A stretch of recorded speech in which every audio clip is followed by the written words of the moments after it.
So for me, what's happened in talking about our spaces and trying to make them inclusive is, for me, there are some very pivotal people that have, was it better? A little lower. Okay, I'm sorry. We're loud in Philadelphia, I don't know if you know that.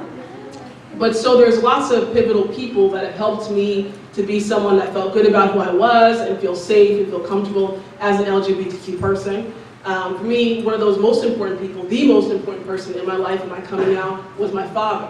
And so my father was the first person in my life that was an adult that told me that who I was as a queer person was okay, was wonderful, and I still had a right to have a relationship with God. Unfortunately for me, I lost my father a few weeks ago. So that, unfortunately that happens. So the first piece I want to start you off with is a piece that I wrote for him. For his homegoing, because I would like to dedicate the work that I do because it is about that inclusiveness and because I think that he was such an unexpected ally in my life as someone who was very, very religious, very, I think conservative in a lot of his ideas. I think the way that he came and was supportive of me was just not something that I think anyone was expecting. And the way he sort of charged other people with being the same kind of allies, I think was what made him such an amazing person. So this one is called My Sir, because that's what I called him, Sir. Okay. When you die, people will lie about you. They will mean well, they will mean to glorify you, but they will only be able to remember the roundness of your smile and the way you spoke joy into their hearts. But the people that love you, that truly love you, will remember you like a Rubik's Cube.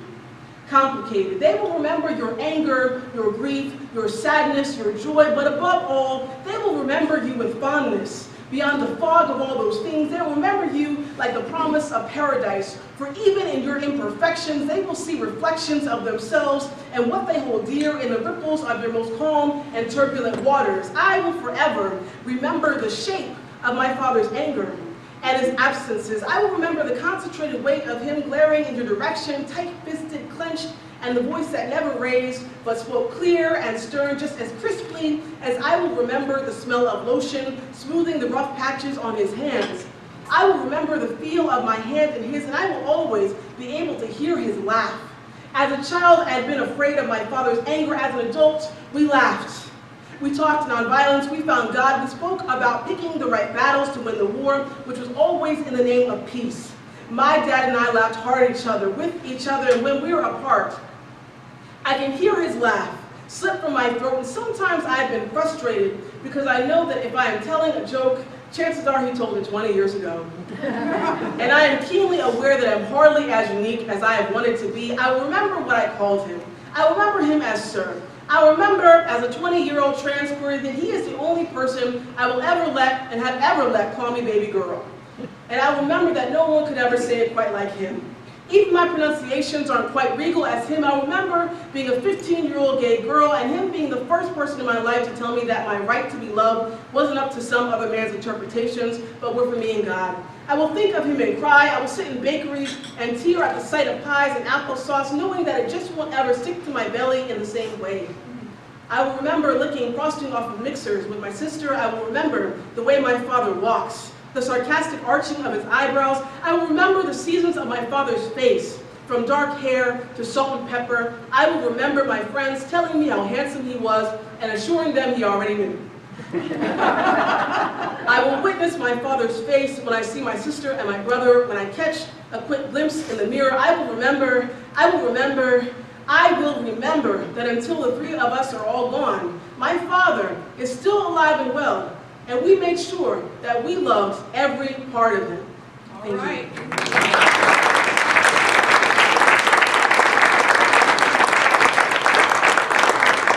And so just inconsequently, everyone has different relationships with their family and stuff like that. So my dad is actually the one person that comes up in my poetry with anybody else. It's just always. I've always just been like, oh my goodness, my dad's here. Everybody see my dad. He's so awesome. So he's gonna come up in a lot of pieces just because he's just awesome. He's just like awesome rock star. This piece is actually about a relationship I had. Anyone ever been in a relationship? Yeah. Oh my goodness. Yay, me too. Okay. And so So for me, I identify myself as transmasculine. For me, that means that I use he, him as pronouns. And so I also think that a lot of times when people see the way I identify, they assume a certain thing about the type of people they expect me to date. And so I date a lot of people that are masculine identified. I date a lot of like butch women. I date lots of gay and queer men and trans guys. And so I think that when you're a gender non-conforming person, in addition to the ideas around sexuality, it's like your very presence walking down the street is sometimes problematic for people, right? Like just going to the train means someone has to say something about how they think you look, how they think you sound, what have you, just by you being there. And so sometimes it's not just the other people that torture you with that, but sometimes you torture yourself with that, right? Because that's what people feed you all day. So this piece is from a very recent relationship I have with someone in the wonderful, lovely city of New York. Okay? And it's so this piece is called Fag. I went to grab his hand at a party, and he moved quickly away. I wanted to give him the benefit of a doubt, like maybe from the corner of his eye, he mistook this hand for something else. Maybe it was a mouse scurrying across the table, maybe a falling piece of debris, maybe because of my lightning fast movements and quick responses, he thought he was really being attacked by some sort of invisible, futuristic ninja. Yeah. I wanted to believe all that, but he follows it up by saying, you know, I don't really do that fag stuff in public. Pulls himself away and slaps my effeminate masculinity back down into its own sequin day-glow reality, because here, he could be the man he dreamt of being. And at this point, I had only transitioned into being a fag. Bottom of a totem pole I thought we shared, knowing that no amount of tea or surgeries can ever erase the limp-wristed nature of my being. And he treats the delicate nature of this hand like a disease. Watching the eyes of his friends that expected him to bring a femme, he could have presented as his winning heteronormative stamp of trade masculinity, not knowing that this hand had been once marked as holy. See, my father was a Muslim, my mother a Christian, and whilst the outsiders in my life, this should have certainly meant confusion. For me, it meant I had twice the opportunities to find God, twice as many saviors, twice as many ways to find myself, and held twice as many consultations about why I existed the way I do. If Jesus didn't have an answer, I was fairly clear that Muhammad would. So this hand had been prepped to receive whatever supernatural being created this pure body to hold this messy gender the way it does, gave me the reason to live truth. This hand that clung to my father, just knowing that I too will one day be 6 feet tall and 240 pounds of muscles and all, and when that didn't happen, this hand knew what dreams to let go of and what to reconstruct so I can make room for men like us.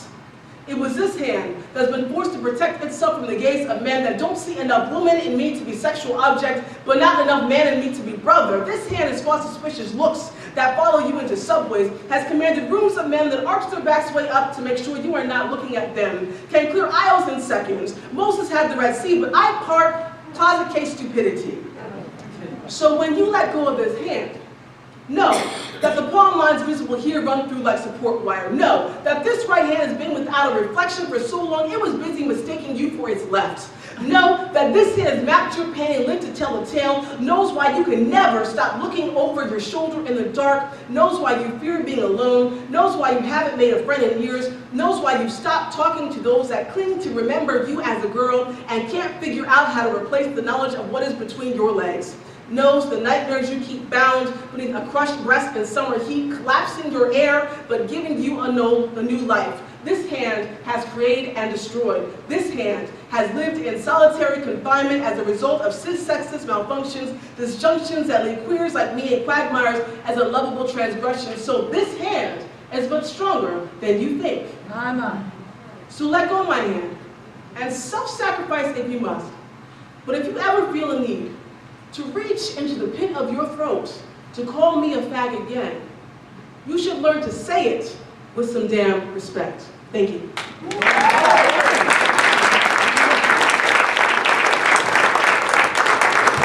right now we're going to have a special guest. Can we put our hands together for Carlene?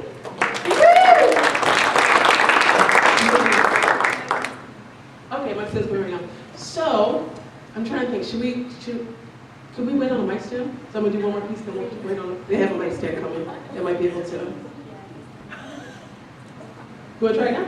Okay, so we're going to try something. You're going to be here with us while we try something, right? Yeah. Yeah. We need more enthusiasm. It's going to be fun.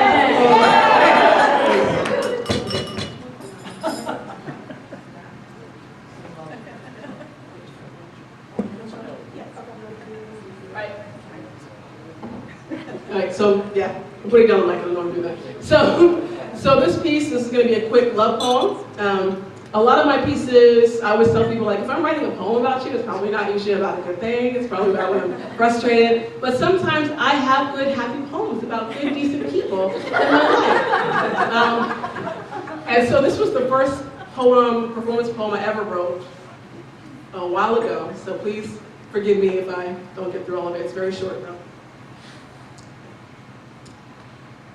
I passed by you in the hallway, and I can feel my heart pumping and beating, pumping and beating. I see you smile, I can feel the weight of your lips on my lips, and your body against my body, and I can feel our bodies together just pumping, beating, pumping, pumping. You know, you say hello, and I can feel your mind racing through the veins in my head, just pumping, pumping, pumping, beating. Down to my soul and out through my mouth into yours as I respond, pumping, blush, beating, and turn away. Caught up in a whirlwind of rushing blood and sweaty palms, I can't get my lungs to take in air. I can just feel my heart beating, pumping, and wonder, pumping, if in your mind, pumping, while you're passing me by, beating, for all you can feel, beating, is the pumping, beating, pumping, beating, pumping, beating of your own blood-filled body, longing for mine as mine moves to the rhythm of yours. And it's non-stop, pumping and beating, pumping and beating, pumping. Thank you. So Carlene's going to come back up a little bit later to do some other pieces with us. So can we give Carlene another round of applause?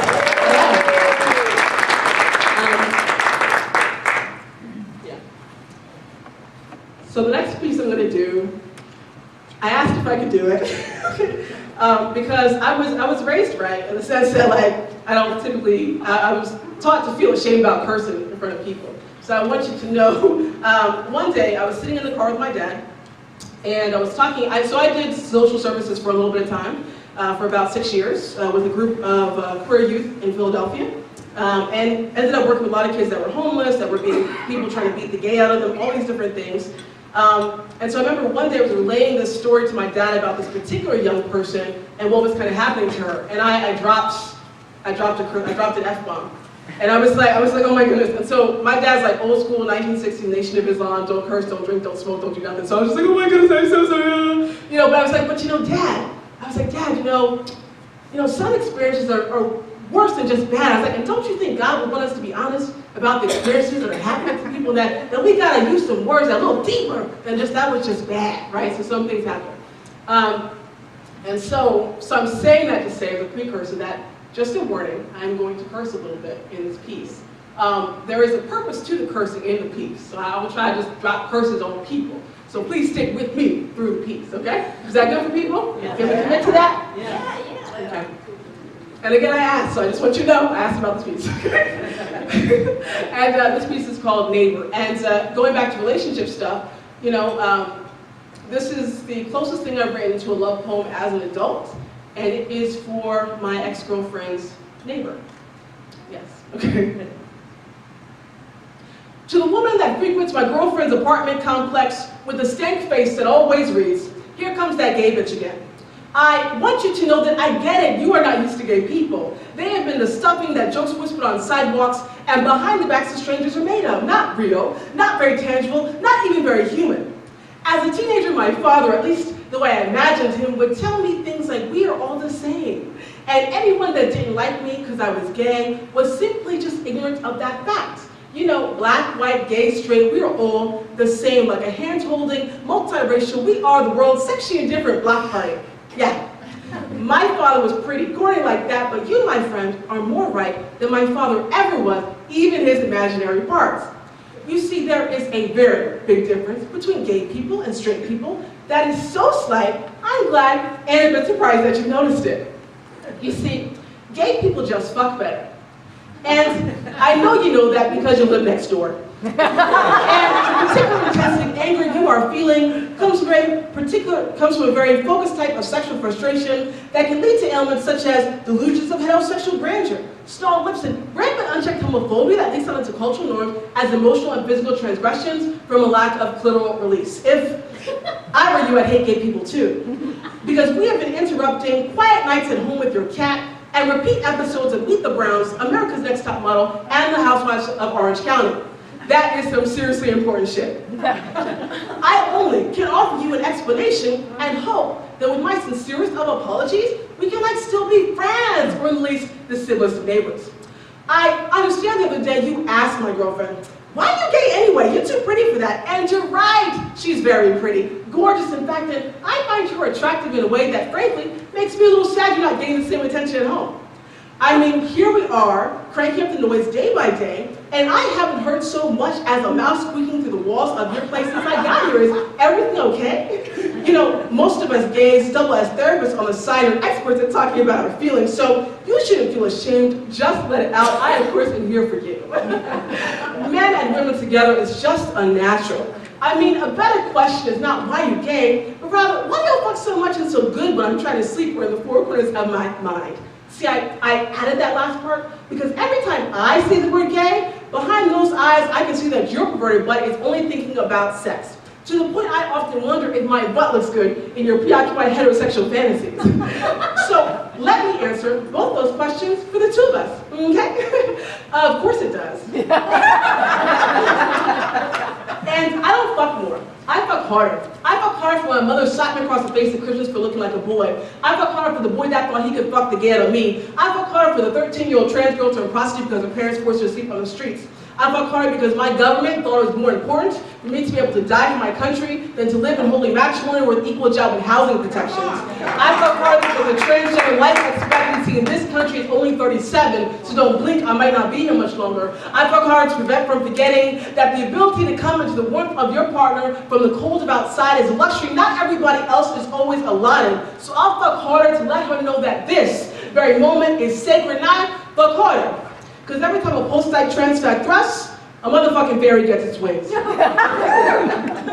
So that being said, if you have any more questions, you can feel free to give a knock on the door of apartment 305B, and I'd be more than happy to answer them for you. I hope you have a good night. See, I'd say good night sleep, but between you and me, I just got back from a long trip. And the way my girl looked today, ain't nobody in this place getting any type of rest for the next week. But don't worry, stereotypes aren't all true. I mean, gay people don't just fuck. For instance, yesterday, I had time to get a fair trade coffee at the co-op, which means I may just have enough time later to take some notes for your boyfriend there. So leave your light on, so we can chat again. You know, neighbor, thank you.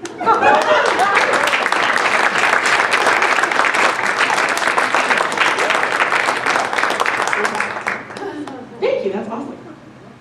Yay, mic stands. Can we give a round of applause for mic stand and Jenny? And for Jenny, yay! So the next piece I'm going to do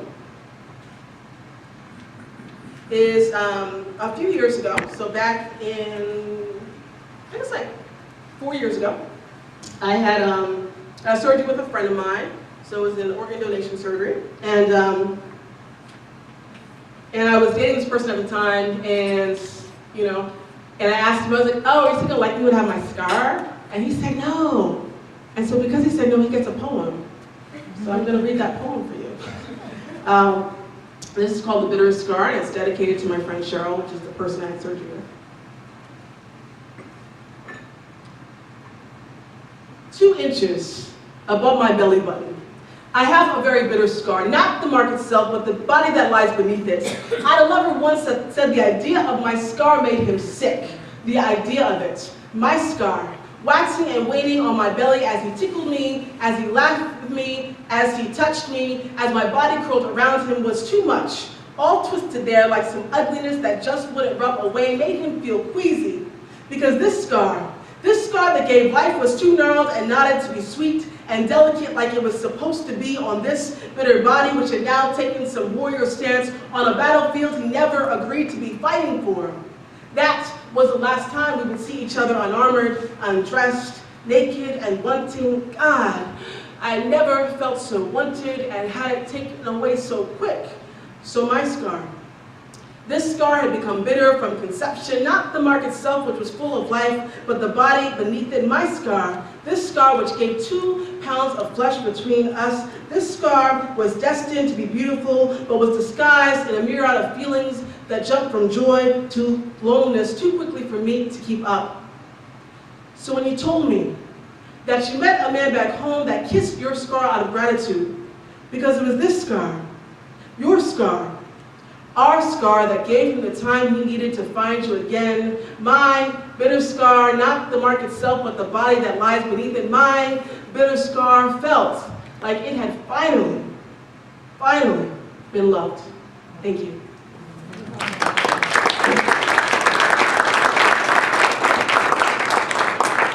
Is everyone enjoying themselves so far? Yeah. Because you can tell me no, I'm very tough. I got it. So this piece I'm going to do for y'all is about a woman named Kyra Cruz that I knew in Philly. So Kyra worked in an organization similar to, so the one I was working in Philly was, like I said, it was a queer youth organization. She worked for another queer youth organization also in Philly. So she was someone that I shared some workspace with. And this is a piece called Hello. Hello is a greeting. Used to acknowledge the presence of another on the street, 2 strangers meet and hello joins them in a look, a conversation. Hello is a word that communities use to mean we're the same. You and I are the same, except that hellos haven't been hello to me for a long time, not the ones I've received between 2 strangers. Hello has always been a complicated word that we use all the time, usually with a how are you, a simple greeting that could mean hello. Or it could mean that a store clerk saw you walk in and their eyes on your maple sweet skin means you better not touch shit, because they've counted it. If anything is missing, you look mad familiar. You know, if the police ask me later, I'm going to say you looked a lot like you could have been suspect number 1. Hellos could mean hello and are always followed by how are you, but may have the distinct ring of what the hell are you. Sometimes it's a game played by 2 strangers on a street, trying to detect a pitch of your voice, trying to place you while staring at your chest to make out the shape of pectoral muscles or breasts, displeased when their scientific measurements don't add up to the direct answers they were looking for. Hellos are sometimes angry, sometimes hellos, often followed by how are yous, are warnings from strangers on the street to a stranger. That this is not where you should be. At this time of night, looking like that, I'm sure you said hello, what's up, what's good, hey ma, I'm sure you found a way to say hello to a beautiful woman when you saw her, how could you not? I'm sure she said it first, greeting a stranger on her block with how are you? I'm sure she felt safe, walking down the street near her house, you couldn't let her have that. Hello sometimes mean home. That this was her home where family and friends proposed how are yous with the intention of actually knowing the answer. This was her home and her piece of night to do with what she could. These were her stars. Hello joined constellations on her walk home from a 12-hour shift at work, at school, as a caretaker, as a lover, and made graffiti into the velvet curtain of a stage. Hey, hey you. A derivative of hello that could denote familiarity. Hey, hello, you could mean danger. Could mean stranger, could mean hello to a beautiful woman, to a trans woman, could mean that you were pissed off that she existed, despite your belief that unicorns aren't real, and you found her attractive. Hello means, hey, sexy, means, can I take you home? Means, I'd love to make you my baby's mama and my mother's daughter. Hello means you didn't know until she walked by, until she said hello. Means you didn't see her, and you didn't believe in the ability of her to be. Means that you attacked her. You shot her, you left her for dead because you didn't have the decency. Means you were too much of a coward. Means you couldn't just stick to the cold-hearted compassion of hello. Thank you.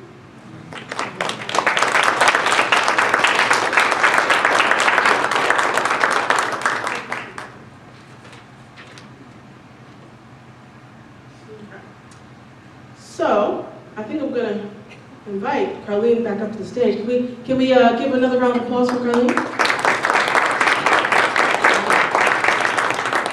So we're gonna share a mic today, because I think just for our voices to carry. We're gonna do that. So the wonderful Bethany Meyer, can you raise your hands? So Bethany Meyer. So yesterday I was like, oh my goodness, Bethany, I need a musician. Can you find me someone like in 24 hours? And so lovely Bethany Meyer found Carlene. And Carlene came today and rehearsed with me for like 2.5 hours. So can we give them both a round of applause?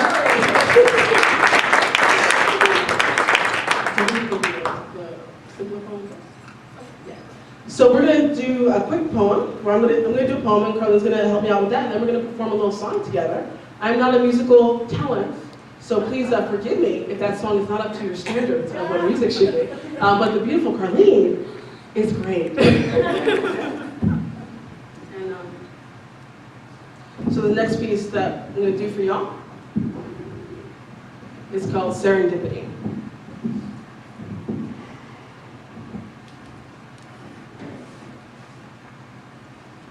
And this was something I wrote, I guess, like, probably like just 4 years ago, or something like that. And it was kind of like it.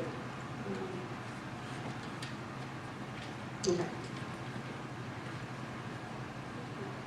If I can find it. So, anyone know the Jeopardy song? Jeopardy song? Found it. You know, it's so good.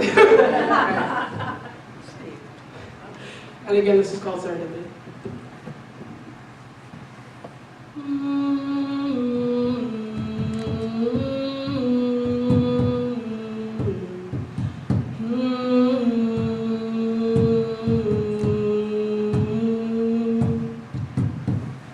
If the world was coming to an end, he thought, surely it would be now, while he was at his most wicked.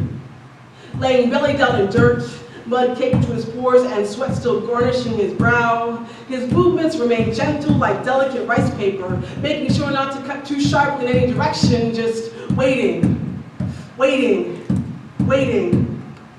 In his sight, she too knew that something today would come from the heavens itself, as the sun sought to shield itself from her light, being too ashamed of its forecast to stare directly into the large eyes of a child looking to be saved, waiting for attention, waiting for some adult somewhere to be honest, to be caring, to have mercy. Shh, little one, don't cry. It's not your fault. It's the war. Prayer 1. He looked between blades of grass pushing themselves forth from polluted soil to touch air, choking itself on genocide, and meditated on the meaning of irony as quickly he rose and pushed off from bloodstains and screaming in a voice that needed more oxygen, said, maybe we think more clearly, maybe we should think more fairly, maybe we should think this is all wrong. Running, now, now, now.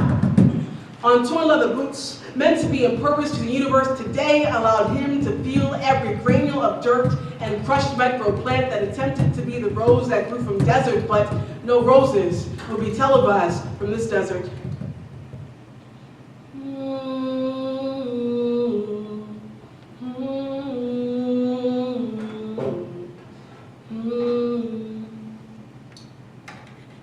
She was scared, but felt the coming wind, so it was no surprise as he pushed her back inside the house. Sister crying in the corner, second man grabs her by the arm, and she shouts and shot a glass back further inside the house, but it would be all right.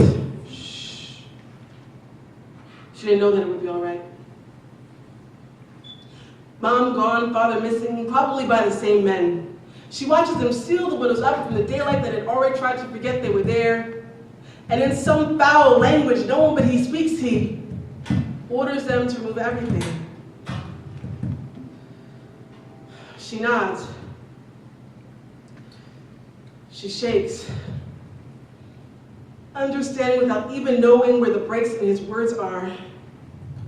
Glances over at her sister, united since they shared the safety of the womb. Nightmares had taken her to this place before, but only in the middle of the night when her father was there to wake her. One shoulder bare, 2 shoulders, 4 shoulders.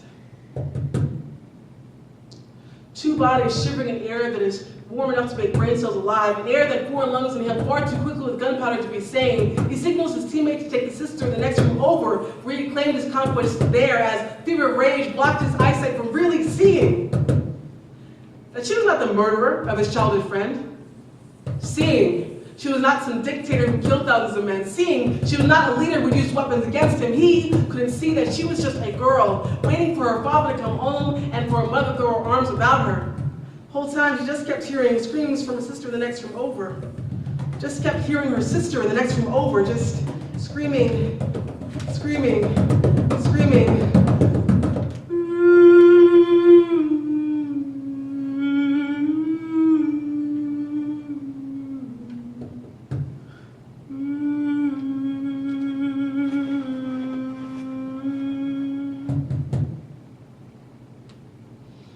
Threw her back on the floor when he was done. His used up slut at 7 years old bound her hands, tears, shit, and blood, just waiting, waiting, waiting. He and his comrade linger outside moments later. The molecules around them now, 5,000 degrees Fahrenheit, at least after getting rid of the evidence of the enemy. Up with thick black smoke, out with fire. No screaming this time. Blast sound off in the distance. Run now, now, now. Home now. Away from the poisonous air that crept into his judgment. Stopped speaking, just mumbling, refuses to touch his wife and look his daughters in the eye. How could he explain himself? Who was he then? How could he explain that self? Just cries and sleeps, just expels more blood and throws up and nearly drowns himself. Prayer 2.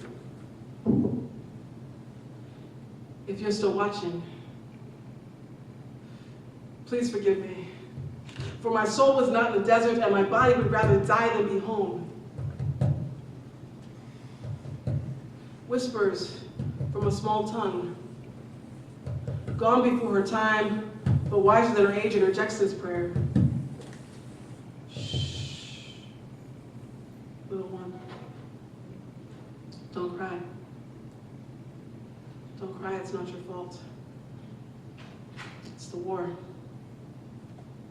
I will forgive you. May God forgive you.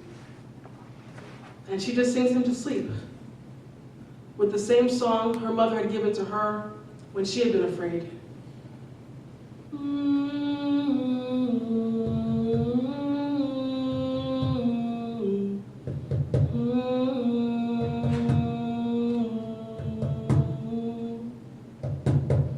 Thank you.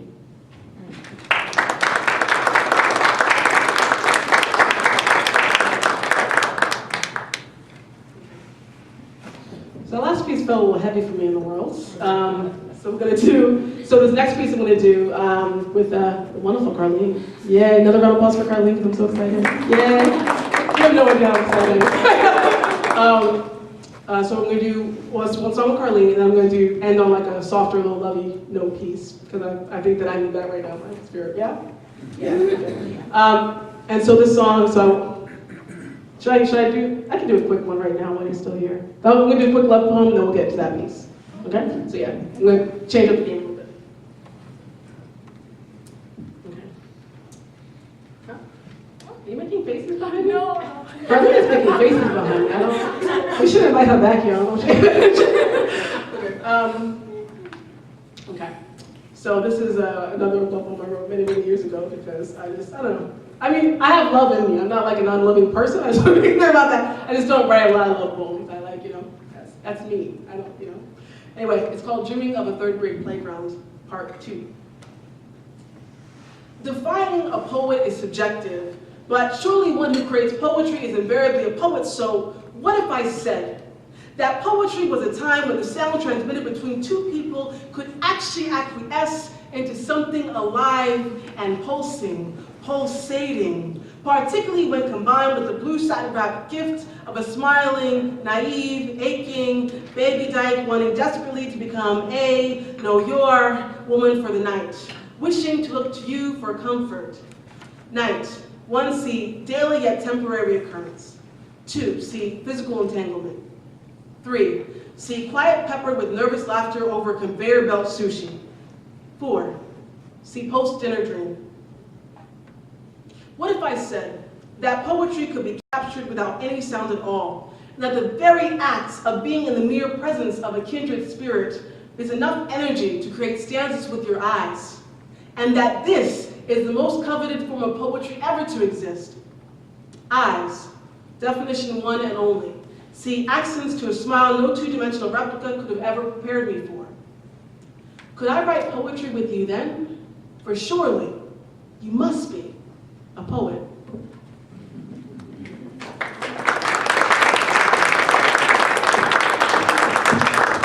She didn't go out with me, but you know, she was still beautiful, so we'll just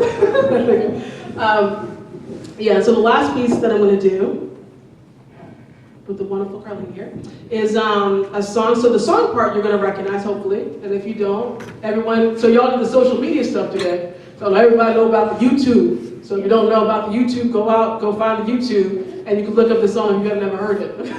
And then the words of the song, actually, I wrote initially for a different song that a friend of mine had wrote after someone we both mutually knew had passed. In the last few weeks, this song has been sort of helping me. This particular song that Carlene's going to sing has been helping me kind of like cope again with this loss of this really big ally in my life, and I just kind of want to give some. So I would like to, we're going to end this set in remembrance of the best ally that I had this day.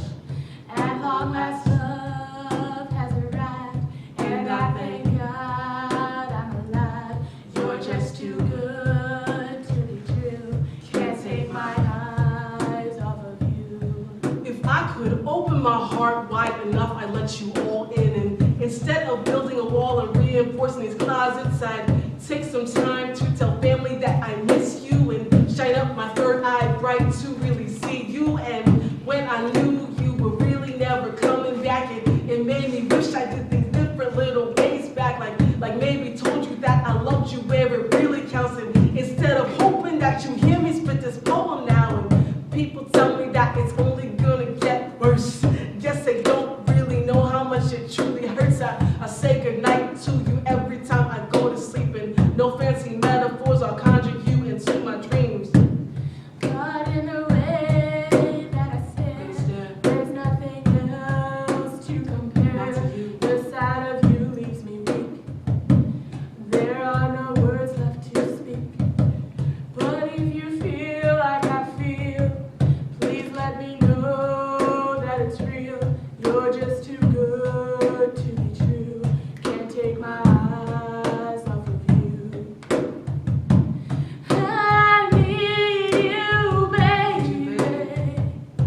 And if it's quite alright, I need you, baby.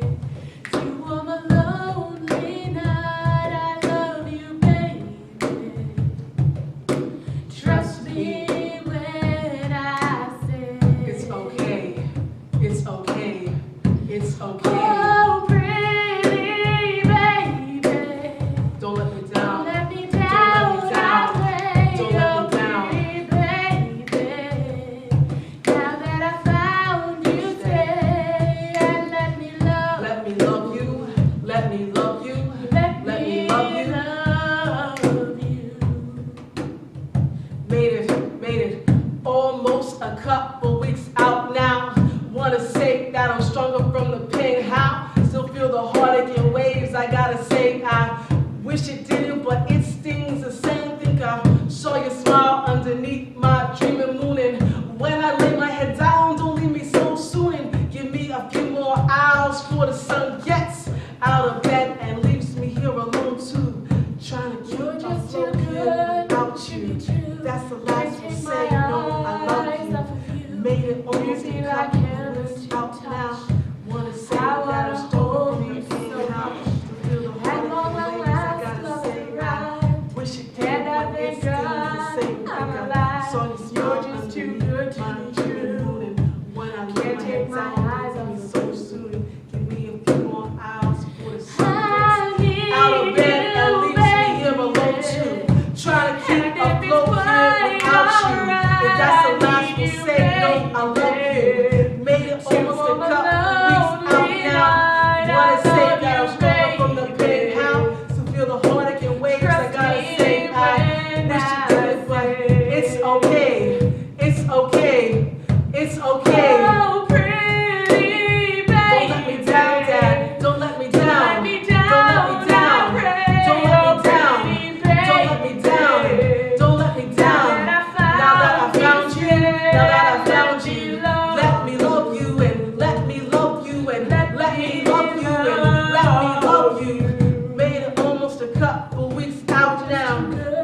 say that I'm stronger from the pain. How still feel the heartache and waves. I gotta say I wish it didn't, but it stings the same. I wanna hold so you smile underneath my chin.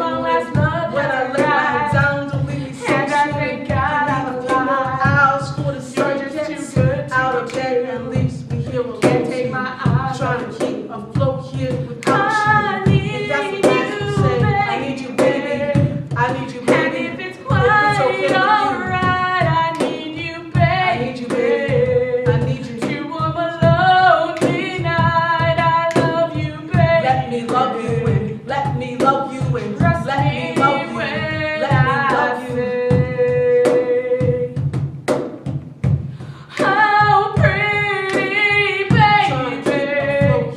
Don't let me down, I pray, oh pretty baby. Don't let me Now down. that I found you, stay and let me love you.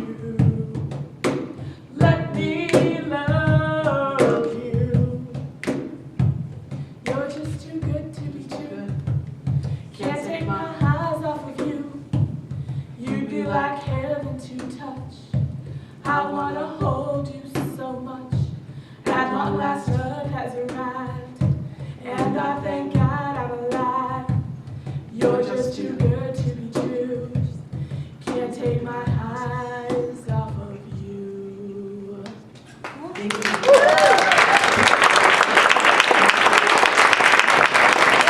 Thank you all so much.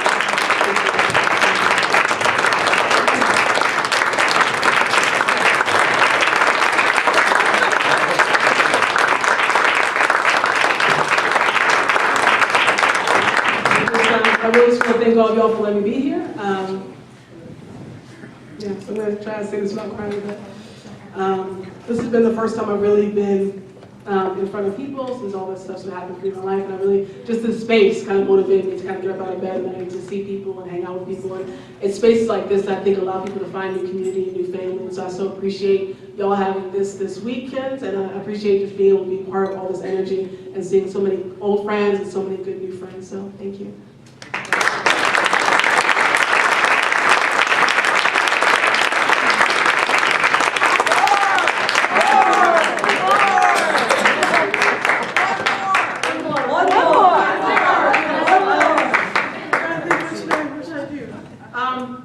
People want to, what kind of poem do they want? Something you love. Your favorite. My favorite. Oh, my favorite was the neighbor one. I curse so much. I don't want to do that. I curse so much.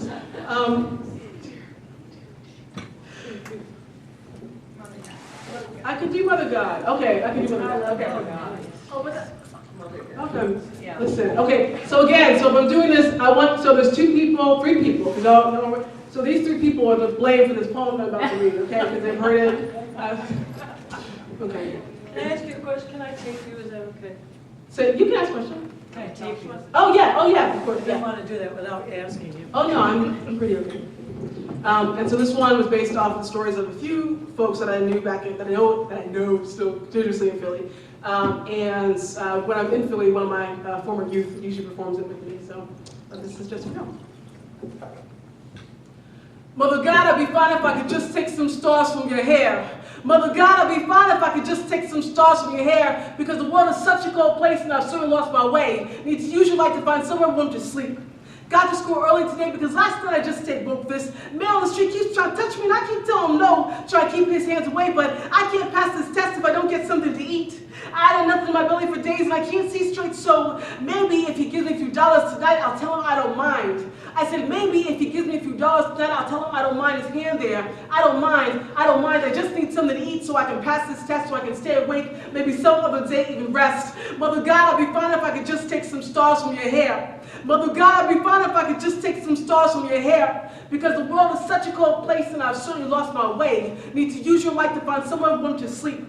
Saw my dad on the street today and he act like he don't know me. Says none of his kids are gay. Says none of his kids can switch this way. Says none of those queers be staying in his house today. Man earlier told me I should feel lucky, because it's so much easier to be gay than when he was a kid. Man, you don't fucking know me. Like my mother doesn't know my name anymore. Like my father won't be calling me for dinner no more. Mother God, it'd be fine if I could just take some stars from your hair. Mother God, it'd be fine if I could just take some stars from your hair. Because the world is such a cold place and I've soon lost my way. Need to use your light to find somewhere warm to sleep. Got into a fight outside today and I won. Because I've had a lot more practice than my opponents. I fought with words, through tight fists, through broken arms, and missed teeth because I'm learning to be hard. Like that rock they threw at my head last week, I'm learning to be hard. Like concrete underneath stolen sheets, I'm learning to be hard. Like scabs formed and reformed over scuffed knees, I'm learning to be hard. Just so people don't really see me. Mother God, I'd be fine if I could just take some stars from your hair. Mother God, I'd be fine if I could just take some stars from your hair. Because the world is such a cold place and I've soon lost my way. Need to use your light to find somewhere warm to sleep. Thank you.